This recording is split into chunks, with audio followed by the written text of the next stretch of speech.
दोस्तों हम राजस्थान का इतिहास पढ़ रहे हैं और राजस्थान के इतिहास का एक महत्वपूर्ण बिंदु है, एक टॉपिक है मध्यकालीन राजस्थान में प्रशासनिक तथा राजस्व व्यवस्था। दोस्तों विभिन्न परीक्षाओं में यहां से प्रश्न पूछा जाता है। दोस्तों नमस्कार, आज हम मध्यकालीन राजस्थान में प्रशासनिक एवं राजस्व व्यवस्था के बारे में पढ़ेंगे। दोस्तों पिछले वीडियो में हमने 8वीं से 12वीं सदी के बीच में प्रशासनिक अवस्था के बारे में पढ़ा था और इस वीडियो में हम मध्यकालीन राजस्थान में प्रशासनिक तथा राजस्व व्यवस्था 12वीं सदी से और 18वीं सदी के बीच में पढ़ेंगे। दोस्तों प्रशासनिक व्यवस्था के बारे में जब हम पढ़ते हैं तो चूंकि 12वीं सदी के बाद अरबों, अफगानियों और मुगलों का शासन था, उस समय प्रशासनिक जो व्यवस्था थी उसमें बदलाव आया। उसके बाद मुगलों ने जो प्रशासनिक व्यवस्था रखी थी और राजस्व व्यवस्था रखी थी, उसके आधार पर हम मध्यकालीन राजस्थान में जो व्यवस्थाएं परिवर्तित हुई थी उन परिवर्तनों के बारे में पढ़ेंगे। दोस्तों हम पढ़ रहे हैं प्रशासनिक अवस्था द्वितीय जो है 12वीं से 18वीं शताब्दी के बीच में, और इसमें जो मुख्य विशेषता थी इसकी वो थी सामंतवाद। 12वीं से 18वीं सदी के बीच में प्रशासनिक व्यवस्था या अवस्था में जो मुख्य विशेषता थी इस काल की, वो क्या थी? सामंतवाद। दोस्तों जब मुगलों का शासन हो गया था तो सामंत व्यवस्था जो थी वो पहले जो जागीरदार के रूप में होती थी, जो सामंत होते थे वो जागीरदार के रूप में होते थे, लेकिन उनकी स्थायी भूमि होती थी और उन पर केवल और केवल स्वयं का अधिकार होता था। वहां पर जो व्यवस्था थी वो स्वामी और सेवक की नहीं थी, बराबरी की थी। राजा अपने जो रक्त संबंधित जो परिवारजन थे, उन बंधुत्व से संबंधित जो परिवार के जन थे, उन लोगों को जागीर देता था और वो जागीर जो है उसकी स्वयं की होती थी। लेकिन मुगलों के बाद में बहुत परिवर्तन हुआ और उस परिवर्तन में क्या हुआ कि जो जागीर जो दी गई थी उस जागीर से कर लिया जाने लगा, उस जागीर के पट्टे जारी किए जाने लगे, उस जागीर से संबंधित विभिन्न जो पद थे उन पदों में बदलाव आया, उनके नामन हालांकि काम वही होते थे लेकिन उनके नामों में बदलाव आया। तो हम देखते हैं सबसे पहले कि इस काल में 12वीं शताब्दी से 18वीं शताब्दी के बीच में जो मुख्य विशेषता थी प्रशासनिक अवस्था में जो परिवर्तन हुआ था वो था सामंतवाद का। सामंतवाद में अब इसको पढ़ने के लिए हम इसको मध्यकालीन प्रशासनिक व्यवस्था को पढ़ने के लिए केंद्रीय शासन के बारे में पढ़ेंगे। केंद्रीय शासन, और केंद्रीय शासन में एक तो है सामान्य प्रशासन, फिर वहां पर सैनिक और न्याय व्यवस्था क्या थी और राजस्व व्यवस्था क्या थी, इनके बारे में पढ़ेंगे। तो दोस्तों सबसे पहले हम सामान्य प्रशासन, केंद्रीय व्यवस्था के जो सामान्य प्रशासन है उसके बारे में पढ़ते हैं।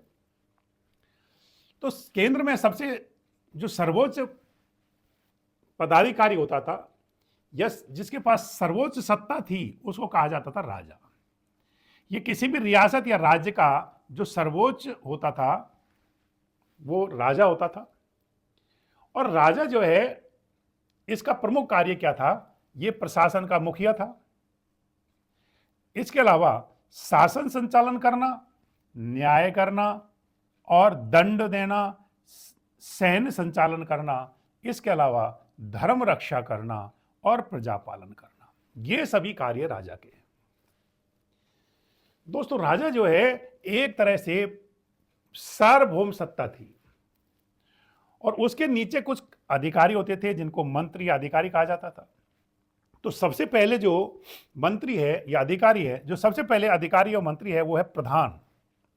प्रधान का काम क्या था? ये प्रथम श्रेणी का अधिकारी था और इसका जो काम था वो है शासन संचालन में राजा की सहायता करना। प्रधान का जो काम था वो शासन संचालन में राजा की सहायता करना और राजा की अनुपस्थिति में शासन का संचालन भी यही करता था। इसके अलावा न्याय में राजा की सहायता करना भी इसका प्रमुख कार्य था कि जब राजा न्याय करता था तो इनसे सलाह ली जाती थी और सबसे ज्यादा जो सलाह मानी जाती थी वो प्रधान की मानी जाती थी। दोस्तों महाराणा प्रताप के समय में जो प्रधान था इनका, प्रधानमंत्री जिसको हम कहते हैं, प्रधान था या प्रधानमंत्री था, वो था भामाशा। भामाशा किसके समय था? महाराणा प्रताप के समय में था, जिसने अपनी सारी संपत्ति महाराणा प्रताप को दे दी थी। अमर सिंह के समय में इसका नाम पड़ गया था क्या? दीवान। इसको दीवान कहा जाने लगा। दोस्तों, कोटा बूंदी में इनको दीवान कहा जाता था। मेवाड़, मारवाड़, जैसलमेर, इसमें इनको क्या कहा जाता था? प्रधान कहा जाता था। मेवाड़, मारवाड़ और जैसलमेर में इनको क्या कहा जाता था? प्रधान कहा जाता था। कोटा बूंदी में दीवान कहा जाता था। और जयपुर में मुसाहिब, जयपुर में इनको क्या कहा जाता था? मुसाहिब। तो दोस्तों, इसी तरह से बीकानेर में इनको मुख्तियार नाम दिया गया था। तो बीकानेर में जो मंत्री, जो प्रमुख अधिकारी था, जिसको प्रधानमंत्री, प्रधान, दीवान, मुसाहिब और मुख्तियार, ये अनेक नाम अलग अलग जगहों पर, अलग अलग रियासतों में अलग नाम दिए गए थे। सबका कार्य एक जैसा था। इसके नीचे दूसरा जो अधिकारी होता था वो बख्शी। बख्शी का क्या काम था? दोस्तों, बख्शी का काम था सैन्य विभाग का अध्यक्ष जो होता था या सेना अध्यक्ष जो होता था, उसको बख्शी कहा जाता था। और जोधपुर में उसको फौज बख्शी कहा जाता था। काम क्या था? सेना का संचालन के अलावा भर्ती करना सेना की, उनको प्रशिक्षण देना और अनुशासन बनाए रखना, ये सभी कार्य कौन करता था? बख्शी करता था। इनके नीचे एक और पदाधिकारी होता था, वो नायब बख्शी होता था। और नायब बख्शी का क्या काम था? कि रेख का जो ब्यौरा रखता था, सामंतों से जो रेख प्राप्त होती थी। रेख क्या है?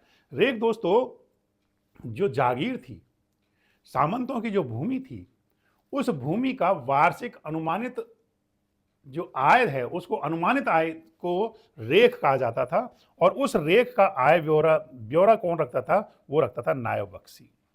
इसके अलावा किलों का, सेना का जो खर्चा होता था, उसका भी ध्यान रखता था। सेना को तनख्वाह देना, इसका भी, ये भी इसी का काम था, नायब बख्शी का। इसके नीचे एक और कर्मचारी होता था, अधिकारी होता था, सिकदार। दोस्तों, ये जो है गैर सैनिक कार्य करता था। सिकदार सैनिक कार्य इसका नहीं था। इसका काम क्या था? शहर में प्रशासनिक व्यवस्था को बनाए रखना। सिकदार का शहर में प्रशासनिक व्यवस्था जो थी उसको बनाए रखना, ये काम किसका था? सिकदार का था, जो कोतवाल के समय, जिस तरह से कोतवाल काम करता है शहर में, उसके समान ये कार्य करता था। पुलिस कार्य भी कह सकते हैं इसको। ये सैनिक, गैर सैनिक कर्मचारी था। कैसा कर्मचारी था ये? गैर सैनिक कर्मचारी था। उसके अलावा खानसमा, जो भोजन आदि की व्यवस्था करता था, ये बहुत विश्वास पात्र होता था, क्योंकि भोजन में कोई इस तरह की कोई जो है मिलावट न हो या राजा के प्रति कोई षड्यंत्र न हो। तो जो विश्वास पात्र होता था वही खानसमा बनाया जाता था। इसके अलावा मीर मुंशी, ये कूटनीतिक पत्र व्यवहार जो होते थे, जैसे राजा सामंत को भेजते थे, उसको रुक्का कहा जाता था। और जो राजा अन्य सामंतों को या अन्य लोगों को जो कूटनीतिक पत्र भेजता था, उसको खरीता कहा जाता था। जब राजा सामंत को भेजता था उसको क्या कहा जाता था? रुक्का। और जब राजा अन्य लोगों को या अन्य सामंतों को भेजता था, अन्य लोगों को भेजता था, उसको कहा जाता था खरीता। ये दो प्रकार के पत्र होते थे। इसके अलावा वकील, नैमित्तिक, जो जोशी होते थे, ये इनके मंत्री और प्रमुख अधिकारी होते थे। दूसरा है सामंत। सामान्य प्रशासन में एक तो राजा हो गया, तो ये राजा के अंदर हो गए अंतर्गत, और एक दूसरा हो गया सामंत। जो जागीर सामंतों को दी जाती थी, उस पर सामंत का अधिकार होता था। और जो राजा के पास भूमि होती थी, इसको क्या कहते थे? खालसा। वो खालसा भूमि होती थी। तो जागीर जो दी जाती थी, 8वीं से 12वीं शताब्दी के बीच में जो जागीर दी जाती थी, वो अपने ब्लड संबंध वालों को दी जाती थी। और उन पर जो अधिकार होता था वो केवल और केवल उसी सामंत का होता था। यहां थोड़ा सा बदलाव आया है, मुगल काल में थोड़ा सा बदलाव आया है। वो बदलाव के बारे में पढ़ेंगे, क्या क्या बदलाव आए थे। सामंती व्यवस्था का स्वरूप और विशेषताएं। ये सामंती व्यवस्था में जो बदलाव आया है, इसका स्वरूप में जो बदलाव आया है, वो क्या क्या है, उनके बारे में पढ़ेंगे। तो जो पहले था, वो पहले क्या होता था? राजा के भाई या रक्त संबंधित जो थे, या राजा के जो परिवार के थे, उनको ही सामंत बनाया जाता था। और वो जो सामंत थे वो राजा को क्या कहते थे? बाप जी। और राजा उन लोगों को जैसा उनका संबंध होता था उसके हिसाब से काका जी, भाई जी, इस तरह से संबंध से जिस तरह का संबोधन होता था। ये जो सामंत होते थे ये राजा के अधीन नहीं होते थे, बल्कि क्या होते थे? सलाहकार होते थे, राजा के सलाहकार होते थे। अगर उत्तराधिकार चुनना है राजा को, राजा की मृत्यु हो जाती है या और कोई कारण हो जाता है, तब उत्तराधिकार जब चुनना होता है तो उस उत्तराधिकार चुनने में इसी सामंत की बहुत बड़ी भूमिका होती थी। और ये वंशानुगत होते थे। ये पद कैसे होते थे? वंशानुगत होते थे।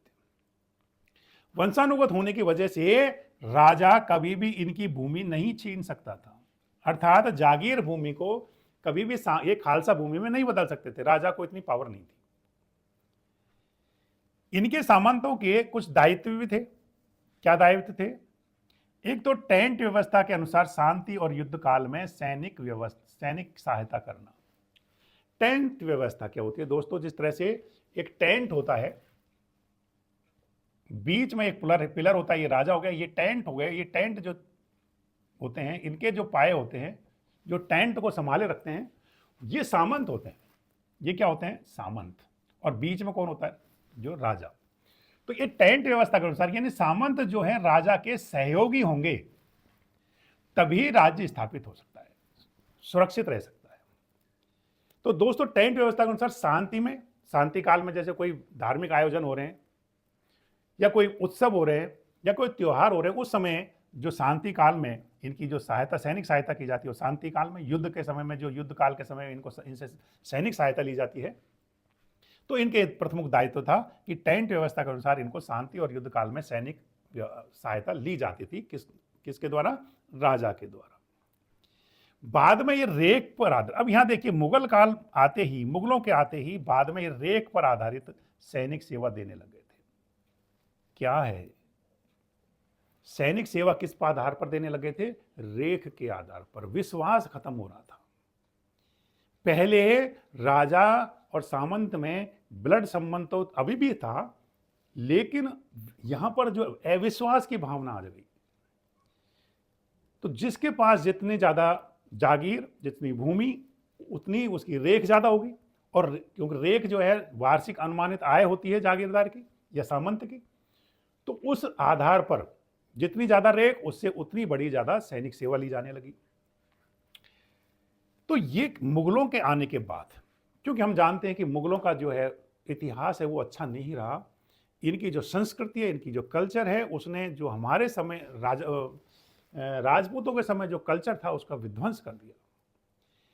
भाई से भाई पर का जो है धोखा करना, उनसे जो है भूमि छीन लेना, राज्य छीन लेना, ये किसने सिखाया था? मुगलों ने सिखाया था।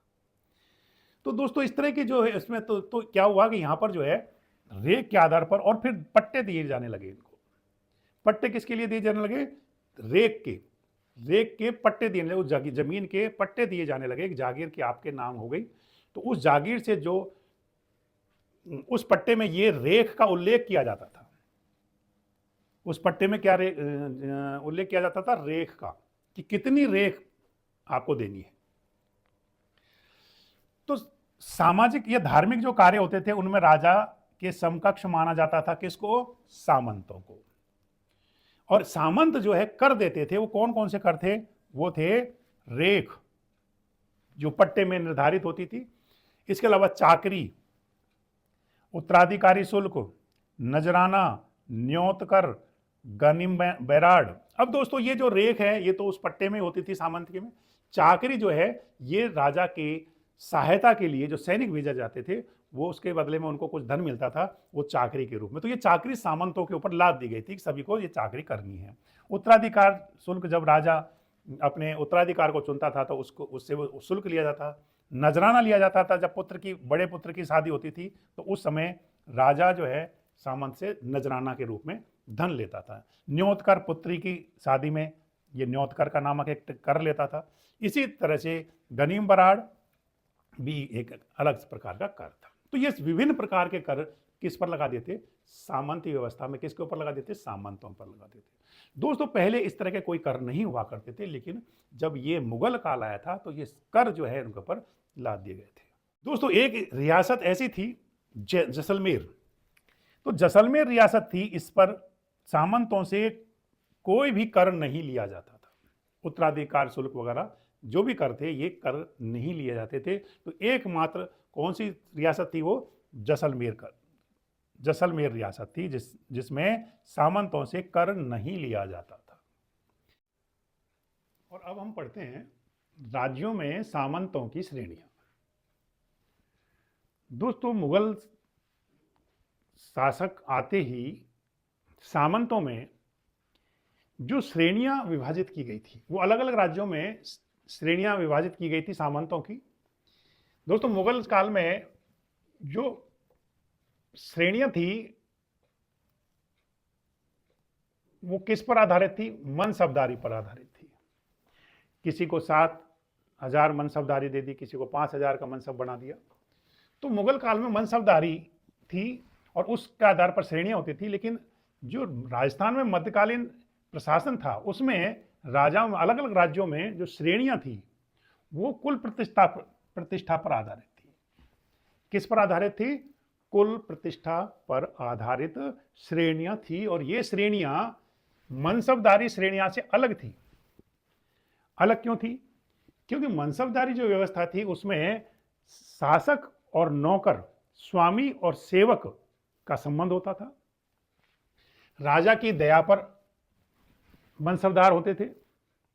राजा को खुश करने के एवज में उनको मनसब मिलता था। लेकिन यहां पर राजस्थान में जो सामंती व्यवस्था थी उसमें मनसब जो सामंत थे वो सामंत किस पर आधारित थे? कुल प्रतिष्ठा पर आधारित थे। तो उनके जो स्वयं के कुल हैं उनको अलग मनसब या अलग सामंत बनाया गया, उनको अलग जागीर दी गई थी। उसके अलावा जो ब्लड रिलेशन में जो दूर थे उनको अलग। तो इस तरह से जो श्रेणियां थी वो मारवाड़ में 4 श्रेणियां, मारवाड़ राज्य में कितनी श्रेणियां थी? 4 श्रेणियां। तो सबसे पहले जो प्रश्न आता है कि क्या मध्यकालीन राजस्थान में जो प्रशासनिक व्यवस्था थी, जो सामंत व्यवस्था का जो श्रेणी विभाजन हुआ, क्या वो मनसबदारी के समान था? तो हमें क्या कहना है? नहीं, मनसबदारी एक स्वामी और सेवक की व्यवस्था थी। जबकि राजस्थान में जो सामंतों की जो श्रेणियां थी वो किस पर आधारित थी? कुल प्रतिष्ठा पर आधारित थी। ये मुगलों के आने के बाद जो प्रशासनिक अवस्था में जो बदलाव आया है, प्रश्न यहां भी हो सकता है कि मुगलों के आने के बाद राजस्थान में प्रशासनिक व्यवस्था में प्रमुख परिवर्तन क्या आया था? तो वहां सामंतों की श्रेणियां विभाजित हो गई थी। उन पर टैक्स लगा दिए गए थे, कर लगा दिए गए थे, जिनके बारे में हमने पढ़ा था। कौन कौन से थे? जैसे रेक कर है, चाकरी कर है, हुक्मनामा कर है, उत्तराधिकारी शुल्क है। इसके अलावा और भी कई सारे शुल्क थे जो शादियों के समय में लिए जाते थे। वो विभिन्न प्रकार के टैक्स लगा देते, शुल्क लगा देते। तो मारवाड़ में कुल कितनी श्रेणियां थी? 4। तो एक तो थी राजवी, दूसरा सरदार, तीसरा मुत्सद्दी और चौथा गनायत। तो मारवाड़ में सामंतों की 4 श्रेणियां थी। प्रथम श्रेणी थी राजवी की, जिसमें 3 पीढ़ियों के जो संबंधी होते थे, निकट संबंधी जो होते थे, 3 पीढ़ियां, उनको राजवी कहा जाता था। ये जो है संबंधी जो होते थे, ये रेख, हुक्मनामा, चाकरी, इसी तरह के सभी करों से मुक्त थे। इनसे किसी भी प्रकार का कर नहीं लिया जाता। कहां? मारवाड़ में। दूसरे थे सरदार या सिरदार या सरदार। ये 3 पीढ़ियों के अलावा जो अन्य पीढ़ियों में थे, 3 पीढ़ियों से पुराने, वो संबंध, वो क्या कहलाते थे? सरदार कहलाते थे। इसके अलावा मुत्सद्दी, ये जो सामंत होते थे मारवाड़ में, ये क्या थे? ये राज्य प्रशासन की एवज में इनको जागीर मिलती थी। ये ब्लड रिलेशन के नहीं होते थे, ये सर्वोच्च प्रशासनिक अधिकारी होते थे राज्य के, और इनको सेवा के बदले में जागीर दी जाती थी। उनको क्या कहा जाता था? मुत्सद्दी कहा जाता था। इसके अलावा गनायत, गनायत क्या होते थे? कि राठौड़ जब शासक हुए थे, राठौड़ जब आए थे, तो उनसे पहले के बहुत सारे ऐसे शासक जो है उस क्षेत्र में रहते थे, और बाद में उन्होंने रिश्तेदारी, उनसे वैवाहिक संबंध स्थापित कर लिए, रिश्तेदार बन गए। और उन्होंने उनकी अधीनता स्वीकार कर ली। जिस तरह से मुगलों की अधीनता स्वीकार कर ली थी राजपूतों ने, उसी तरह से राठौड़ों की अधीनता स्वीकार कर ली और उनसे वैवाहिक संबंध स्थापित कर लिए, रिश्तेदार बन गए। तो वो किस रूप में आते थे? गनायत के नाम जो है। अब उन रिश्तेदारों को जो भूमि दी जाती थी वो गनायत सामंत कहलाते थे। तो इस तरह से मारवाड़ में 4 श्रेणियां हुई: राजवी, सिरदार, मुत्सदी और गनायत। इसके अलावा मेवाड़ की बात करते हैं तो मेवाड़ में 3 श्रेणियां थी। 16 सामंत पहली श्रेणी में होते थे, और ये जो 16 सामंत थे ये क्या कहलाते थे? उमराव। क्या कहा जाता था इनको? उमराव कहा जाता था। वैसे तो सभी सामंतों को उमराव कहा जाता, लेकिन विशेष तौर से ये जो 16 सामंत थे इनको उमराव कहा जाता था। और ये 16 सामंतों का काम क्या था कि जो राजा है उसकी अनुपस्थिति में नगर का शासन देखना, सुरक्षा का व्यवस्था इनके ऊपर रहती थी। और इन सभी सामंतों में जो सलुम्बर का जो सामंत था, उमराव था, उसका विशेष महत्व, उसको ज्यादा तवज्जो दी जाती थी। राजमहल की सुरक्षा का काम भी यही देखते थे। इसके अलावा दूसरे तरह के जो सामंत होते थे वो 32 सामंत इनकी श्रेणी होती थी, इसमें 32 सामंत होते थे। और तीसरी जो श्रेणी थी वो गोल सामंत या गोल के सामंत, जिसमें 100 से अधिक उमराव होते थे, और ये गोल के सामंत कहलाते थे। तो दोस्तों इस तरह से ये जो है मेवाड़ में 3 श्रेणियां हैं। बीकानेर के जो सामंत हैं इनकी भी 3 श्रेणियां होती थी। बीका के जो वंशज थे, जो वंशानुगत सामंत हैं, उनको कहा जाता था, प्रथम श्रेणी में उनको शामिल किया जाता था।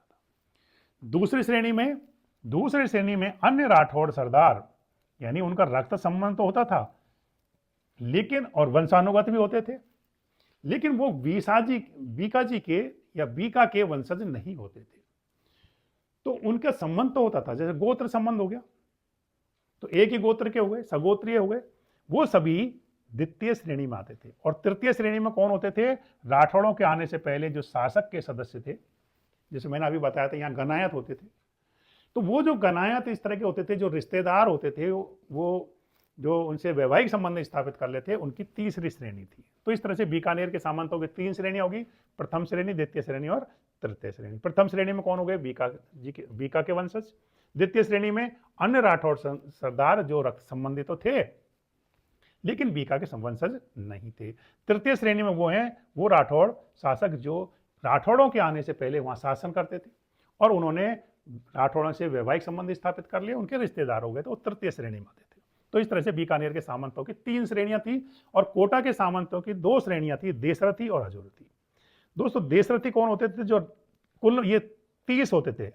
कोटा में कुल सामंतों की संख्या कितनी होती थी? 30। देशरथी जो राज्य के सीमा के अंदर रहते थे वो सामंत कहलाते थे देशरथी।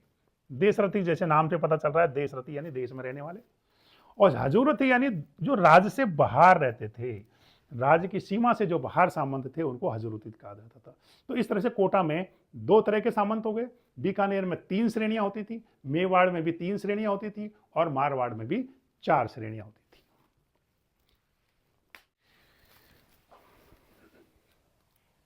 तो इसी तरह से जैसलमेर में भी सामंतों की श्रेणियां थी और ये 2 तरह की श्रेणियां थी, एक तो डावी और दूसरी जीवनी। ऐसे सामंत जो लेफ्ट में बैठते थे, जो बाएं और राजा के बाएं ओर बैठते थे, वे सामंत जो राजा के बाएं ओर बैठते थे उनको कहा जाता था डाबी। और ऐसे सामंत जो राजा के दाईं ओर बैठते थे उनको कहा जाता था जीवनी। जीवनी का मतलब जीवने हाथ की तरफ जो बैठते थे, राइट हैंड की साइड जो बैठते थे, उनको जीवनी कहा जाता था। दोस्तों भाटी शासक थे एक हर्राय। उनके समय में सामंतों की श्रेणियां जो व्यवस्था है ये कब से शुरू हुई थी? हर्राय या हर्राज जो भाटी शासक थे उनके समय में जैसलमेर में सामंतों की श्रेणियां शुरू हुई थी। इसके बाद बात करते हैं जयपुर की। तो जयपुर में भी सामंतों की श्रेणी जो थी तो सबसे पहले तो पृथ्वीराज जो कछवा था उसके समय में अपने पुत्रों को 12 भागों में विभाजित किया था, उसका जो 12 कोड़री के नाम से जानी जाती थी। इनके 12 पुत्र थे और उनको अलग अलग जागीर दी गई थी, उसको 12 कोठड़ी के नाम से कहा जाता है। वो कौन थे? पृथ्वीराज कछवा। पृथ्वीराज कछवा के समय में अपने पुत्रों को जो जागीर दी गई थी, 12 पुत्र, कितने 12 पुत्र थे उसके? 12। और वो किस नाम से जानी जाती है? 12 कोठड़ी। 12 कोठड़ी कहलाती थी। एक अलग प्रकार के सामंत थे जिनको भूमिया सामंत कहा जाता था। दोस्तों, ये भूमिया सामंत क्या थे कि ये राज्य सेवा करते थे, और राज सेवा में जब इनका ये बलिदान दे देते थे, युद्ध में लड़ते हुए अपना बलिदान दे देते थे, उस बलिदान के बदले में इनको जो जागीर मिलती थी उसको भूमिया सामंत कहा जाता था। और दोस्तों, ये भूमिया जो सामंत थे, इनको जो जमीन मिलती थी, जो भूमि मिलती थी, उससे इनको बेदखल नहीं किया जा सकता था। इनकी ये जो है स्वयं की, इनका अधिकार भूमि पर अधिकार किसका होता था? भूमिया सामंतों का होता था, जो जागीर इनको बलिदान के एवज में मिलती थी। इसके अलावा ग्रासिया सामंत ऐसे सामंत थे जो राज सैनिक का कार्य करता था, सेवा का कार्य करते थे, उसके बदले में इनको भूमि मिलती थी। अपने परिवार को पालने के लिए इन ग्रासिया सामंतों को भूमि मिलती थी राज्य की ओर से। किसके बदले मिलती थी? सैनिक सेवा के बदले मिलती थी। और ये जो भूमि थी ग्रासियाओं की भूमि, जिससे इनको बेदखल किया जा सकता था, कि राजा को जब लगता था कि जो ये सामंत है, इसने हमारे साथ विश्वासघात किया है या ये इस लायक है नहीं, तो उस समय राजा जो है इनको उस भूमि से बेदखल कर सकते थे। तो इस तरह से जैसलमेर में 2 श्रेणियां थी, दावी और जीवनी। और जयपुर में जो सामंतों की श्रेणियां थी वो कितनी थी? मुख्य रूप से तो ये 2 थी, लेकिन पृथ्वीराज कछवा के समय में एक श्रेणी और बन गई थी, जिनको 12 कोठड़ी के नाम से जाना जाता। 12 भागों में विभाजन किया गया था जागीर का, 12 पुत्रों को दिया था, उसको 12 कोठड़ी के नाम से जाना जाता है। तो दोस्तों, हमने इस तरह से देखा है सामंतों का की श्रेणियां। ये श्रेणियां, फिर प्रश्न आता है, क्या ये श्रेणियां मुगलों की मनसबदारी के समान थी? अगर थी या नहीं थी, इसके बारे में आप भी अपना कमेंट नीचे जरूर करें। तो प्रशासनिक व्यवस्था में अब हम बात करते हैं कि सामंतों को जो विशेष अधिकार मिलते थे या विशेष सम्मान जो मिलते थे, वो कौन कौन से थे? तो सामंतों को मिलने वाले विशेष सम्मान थे ताजिम, वहां पसाव, हाथ करवा और सिरोपाव। ये 4 तरह के सम्मान उनको दिए जाते थे।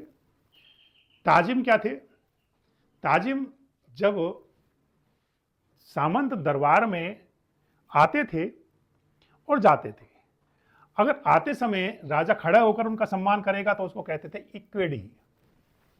इक्वेडी ताजिम कहा जाता था जब राजा खड़ा होकर के सामंत का सम्मान करे तो इक्वेडी।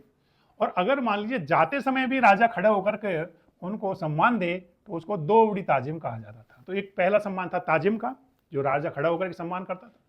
दूसरा था बहा पसाव, जब राजा बहा पसाव करके सामंत को अपने हृदय से लगा लेता था तो उसको बहा पसाव, जिसमें सामंत अपने आप को बड़ा भाग्यशाली मानता था। अगला था हाथ कुर्बा, जब सामंत जो है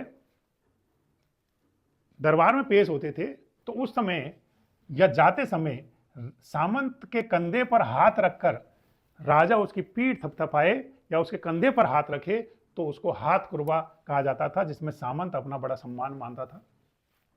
इसके अलावा और एक सम्मान था सिरोपाव, जिसमें राजा जो है सामंतों को भेंट देते थे। और भेंट में क्या है? हाथी, घोड़ा, पालकी। तो हाथी सिरोपाव, घोड़ा सिरोपाव और पालकी सिरोपाव। तो इस तरह से ये जो सम्मान थे ये सामंतों को किससे मिलते थे? राजाओं से मिलते थे। इसके अलावा कुछ जागीरों के प्रकार थे जिनके बारे में बात करेंगे। कितने प्रकार की जागीर? 4 प्रकार की जागीरों का हम बात करेंगे। तो पहली थी सामंत जागीर। और सामंत जागीर क्या होती थी? ये निकट संबंधी जो होते थे राजा के, उनकी जो जागीरें होती थी उनको सामंत जागीर के नाम से कहा जाता था। हुकूमत जागीर, हुकूमत जिससे नाम से पता चल रहा है कि आप अगर उनकी राजा की सेवा में हैं तो जो सर्वोच्च प्रशासनिक अधिकारी होते थे उनको जो जागीर, सेवा के बदले जागीर दी जाती थी, जिनको क्या कहा जाता? मुसद्दी। मुसद्दी कहा जाता था उनको। तो सर्वोच्च प्रशासनिक अधिकारी मुसद्दी जो होते थे उनको जागीर दी जाती थी, उसको हुकूमत जागीर कहा जाता था। इसके अलावा भौम जागीर क्या होती थी? भौम जागीर जो ऐसे लोग जो सैनिक सेवा में जो राजा की सेवा करते थे और बलिदान, जिनका बलिदान हो जाता था, तो उनको सेवा और बलिदान के बदले में कुछ भूमि मिलती थी जिसको कहते थे भौम जागीर। जैसे हमने पढ़ा था भौमिक सामंत, तो उसी तरह से वो जो जागीर उनको मिलती थी वो भौम जागीर होती थी। ये वंशानुगत होती थी। भौम जागीर कैसी होती थी? वंशानुगत होती थी। राजा इनसे ये जागीर छीन नहीं सकता था। तो इस तरह से भौम जागीर। और अगली जो है लास्ट है वो है जागीर शासन या माफी जागीर। शासन या माफी जागीर क्या होती है कि मंदिर, मस्जिद, गुरुद्वारा, जो भी उस समय धार्मिक स्थल होते थे, ये जो चारण भाट होते थे, ये जो ब्राह्मण होते थे, उनको जो जमीन दी जाती थी, भूमि दी जाती थी जागीर के रूप में, उसको कहा जाता था शासन जागीर या माफी जागीर। तो इस तरह से जागीर के कितने प्रकार हो गए? 4। सामंत जागीर जो निकट संबंधियों को दी जाती थी, हुकूमत जागीर जो सेवा करने के बदले जो बड़े अधिकारी, जो प्रशासनिक अधिकारी हो रहे थे, जिनको मुसद्दी कहा जाता था, उनको दी जाती थी हुकूमत जागीर। भौम जागीर जो सैनिक कार्य करते थे और अपना बलिदान भी दे देते थे, उनके बदले जागीर जो मिलती थी वो भौम जागीर। और शासन जागीर जो धार्मिक स्थल, चारण भाट, ब्राह्मणों को मिलती थी, वो शासन जागीर होती थी या माफी जागीर। अब बात करते हैं हम कि इस मध्यकाल में न्याय प्रशासन किस तरह से चलता था। तो दोस्तों, सर्वोच्च जो न्यायाधिकारी होता था वो कौन होता था? राजा। राजा शासन में सर्वोच्च जो है न्याय का अधिकारी होता था। अब राजा की जो भूमि होती थी एक खालसा, और एक भूमि होती थी जो जागीर, जो सामंतों की भूमि होती थी।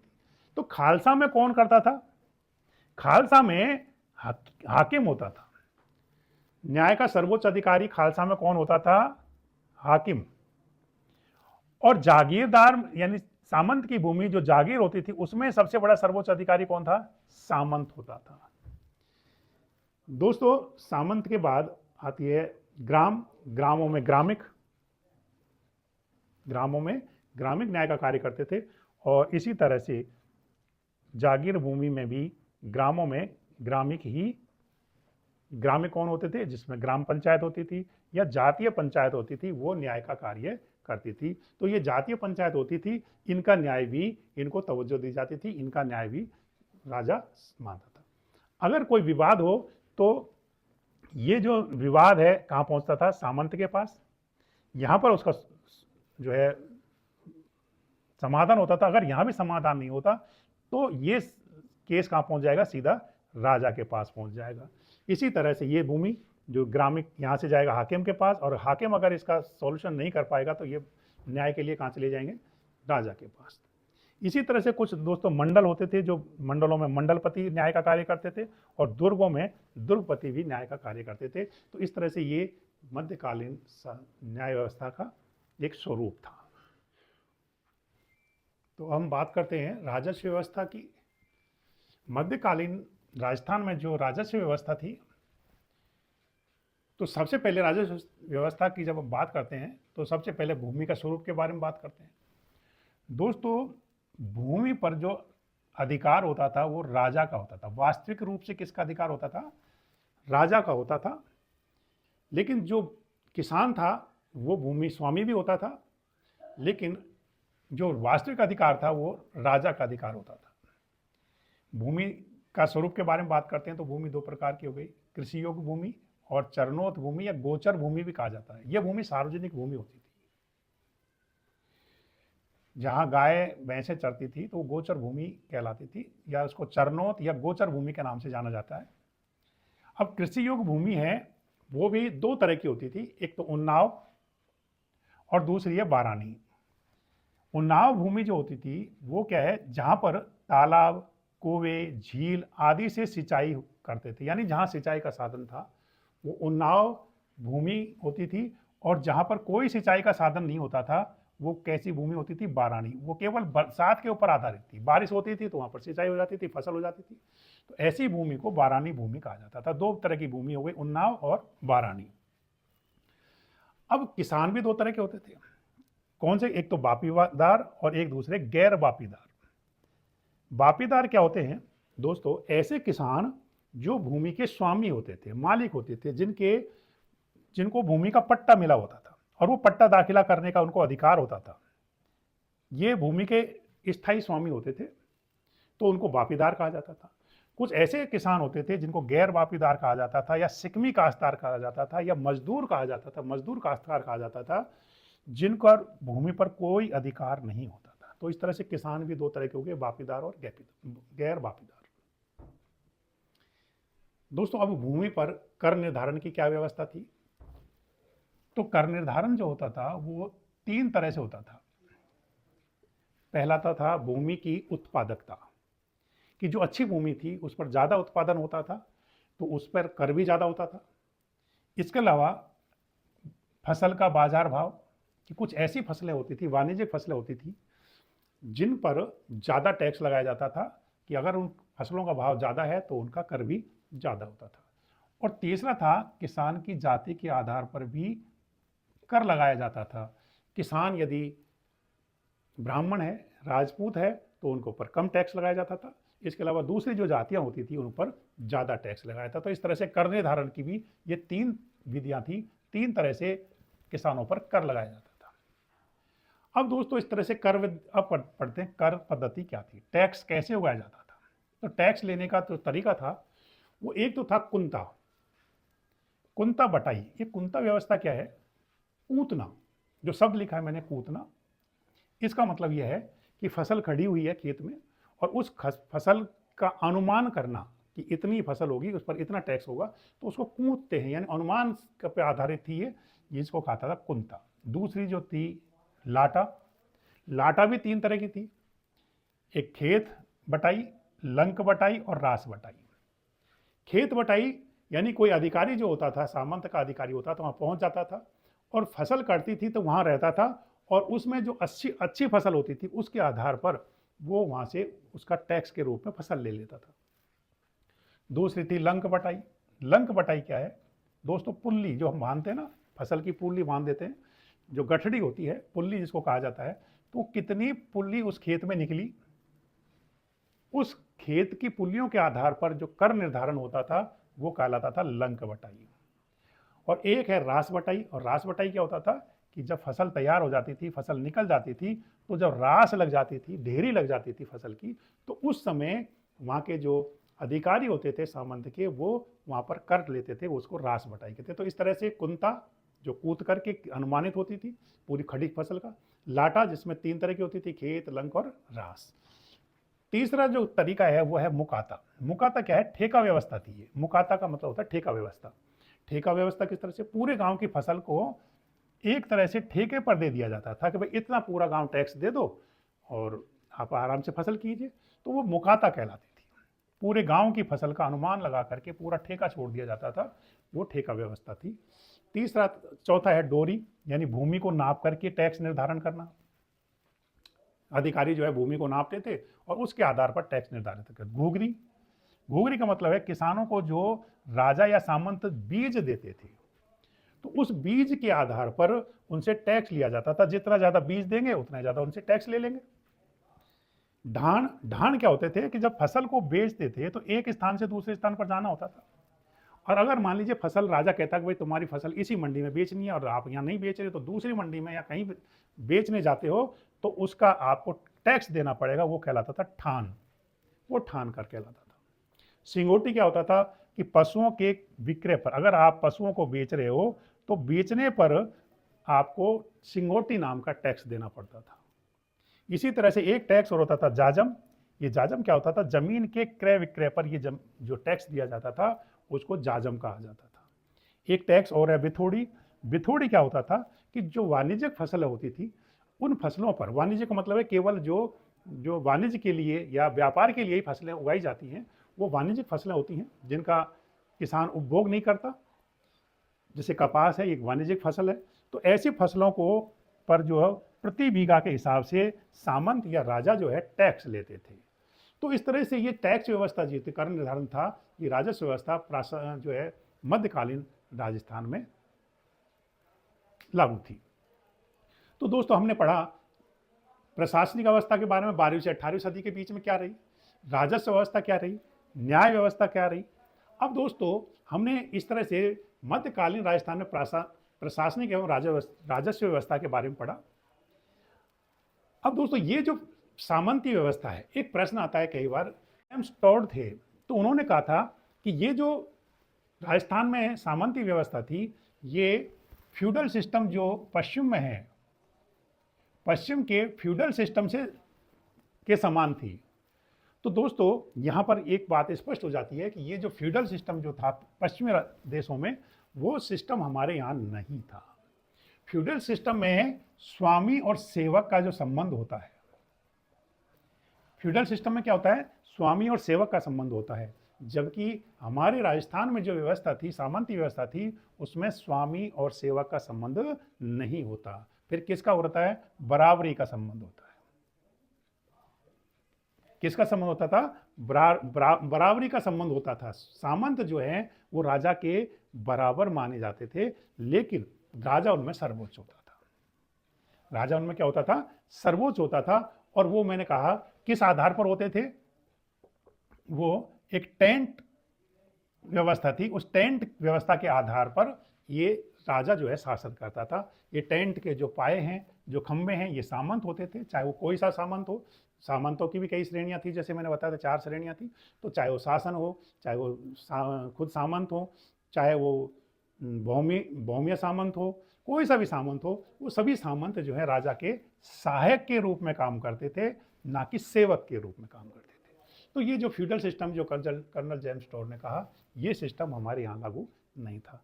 तो दोस्तों, मुझे उम्मीद है कि आपको ये जो है वीडियो काफ़ी अच्छी लगी होगी। अगर लगी तो आप ज़रूर लाइक करें, सब्सक्राइब ज़रूर करें। मैं जो है राजस्थान से संबंधित बहुत सारी वीडियो बना रहा हूँ, तो आपको जल्दी एक नई वीडियो मिलेगी। नमस्कार, जय हिंद। वीडियो ज़रूर देखें, सब्सक्राइब ज़रूर करते जाएं। धन्यवाद।